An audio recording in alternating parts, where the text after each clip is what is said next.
Di negeri mega biodiversitas ini, hutan adalah perisai.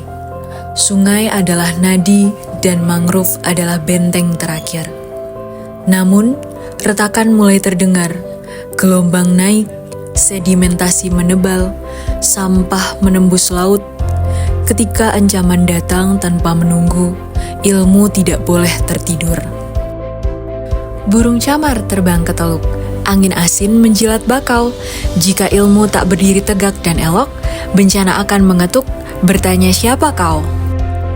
Tahun 1979, dari sebuah gagasan lahirlah Pusat Studi Lingkungan Hidup. Di bawah kepemimpinan Profesor Emil Salim, ilmu diberi sayap, kebijakan diberi pena yang tepat. Tahun 1985, BKPSL mengikat perguruan tinggi dalam satu barisan. Akademia sebagai penjaga integritas bumi. Kini, ancaman menumpuk, rob meninggi, garis pantai runtuh, dan lahan kritis merekah. Skor indeks kualitas lingkungan tertahan di kisaran 71. Sebagian daerah belum memiliki KLHS memadai. Pengusaha mengejar izin untuk berlari lebih cepat. Namun data tertinggal dan lingkungan membayar diam-diam. Inilah momen ketika ilmu diuji. Diam atau bangkit. PSLH tidak lagi sekadar ruang baca. Ia adalah kompas di tengah kabut. Benteng logika di antara gelombang kepentingan. Karena keputusan tanpa sains adalah arah tanpa utara. Tidak satu disiplin pun mampu berdiri sendiri. Pencemaran sungai menyentuh kimia, kesehatan, hukum, sosiologi, dan ekonomi.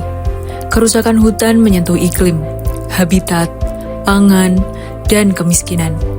Hanya kampus yang mampu menyatukan banyak keahlian menjadi satu solusi.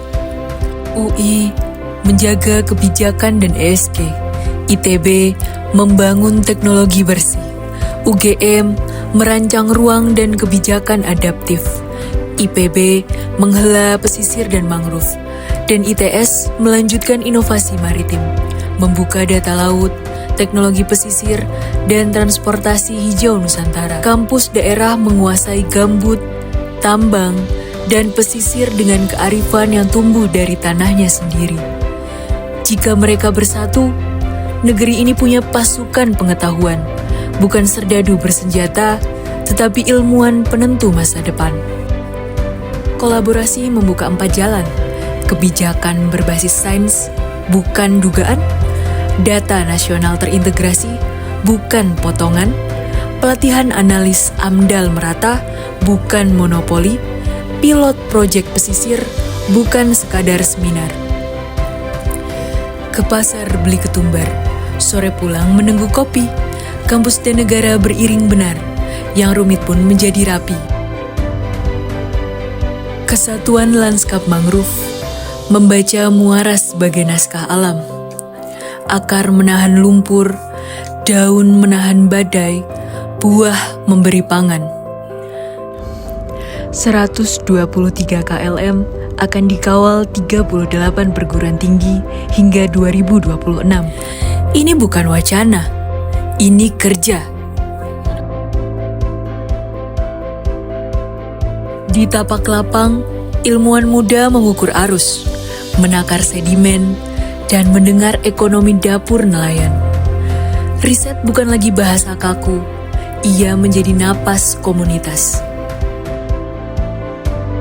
Revitalisasi PSLH adalah perjanjian baru, bahwa lingkungan tidak bicara sendirian, bahwa pembangunan tidak boleh mengorbankan generasi, bahwa ilmu harus hadir di setiap sudut keputusan. Di kelas, kita menanam pemahaman. Di laboratorium, kita menulis masa depan. Di lapangan, kita menjaga bumi tanpa menunggu pujian. Daun nipah menari di angin. Air pasang membawa berita. Bumi tak ingin janji dan angin. Ia ingin aksi hari ini juga. Sebab bangsa yang menjaga lingkungannya sedang menulis kemenangan paling panjang dalam sejarah peradabannya.